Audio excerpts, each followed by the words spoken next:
نحمده ونصلي على رسوله الكريم اما بعد فاعوذ بالله من الشيطان الرجيم بسم الله الرحمن الرحيم يا ايها الذين آمنوا لا تدخلوا غير بيوتكم حتى تستأنسوا وتسلموا على اهلها صدق اللہ العظیم وصدق رسولہ النبی الکریم۔ سلام کی اہمیت اور اس کی ضرورت اور دور حاضر کے اندر سلام کے متبادل کے طور پہ جو صباح الخیر، صبح بخیر یا اسی طرح گڈ مارننگ، گڈ نائٹ وغیرہ کے الفاظ استعمال کیے جاتے ہیں، کیا شرعاً ان الفاظ کو سلام کا متبادل سمجھ سکتے ہیں یا نہیں سمجھ سکتے؟ تو سب سے پہلے تو یہ سمجھیں کہ سلام کی اتنی اہمیت ہے کہ قرآن مجید میں اللہ رب العزت نے فرمایا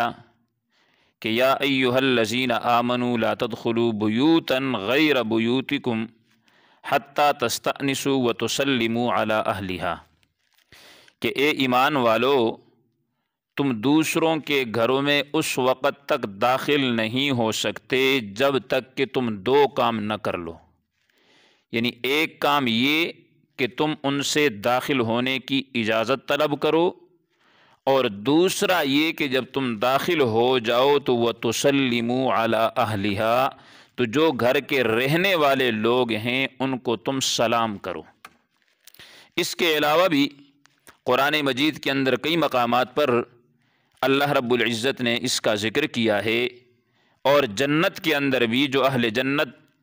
جب جنت میں داخل ہوں گے تو وہاں پر بھی سلام کے الفاظ قرآن مجید میں آتے ہیں کہ فرشتے بھی جب اہل جنت پر سلام کریں گے تو وہ بھی ان پر سلامتی ہی بھیجیں گے۔ تو اس لیے سلام کی شریعت اسلام کے اندر بہت اہمیت ہے۔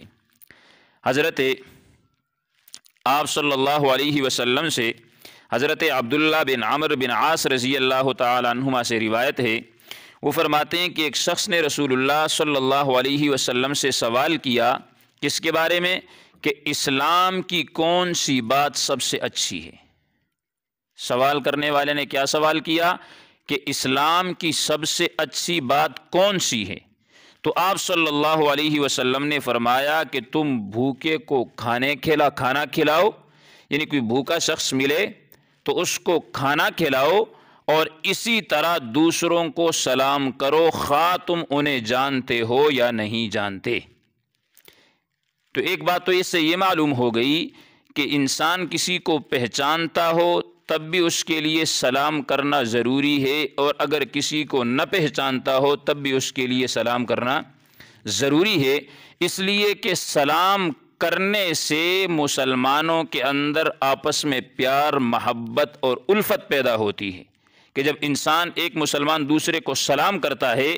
اور وہ سلام کا جواب دیتا ہے تو یہ ایک دوسرے کو نہ چاہتے ہوئے بھی ان کی آپس میں محبت پیدا ہو جاتی ہے۔ اور یہ ذہن میں رکھیں کہ سلام کے الفاظ شریعت کے اندر کیا ہے؟ السلام علیکم ورحمۃ اللہ وبرکاتہ، اور جواب میں اس کا یہی ہے وعلیکم السلام ورحمۃ اللہ وبرکاتہ، کہ ایک پر 10 نیکیاں لگا کر ایک سلام کرنے سے گویا اللہ پاک انسان کو 30 نیکیاں عطا فرماتے ہیں۔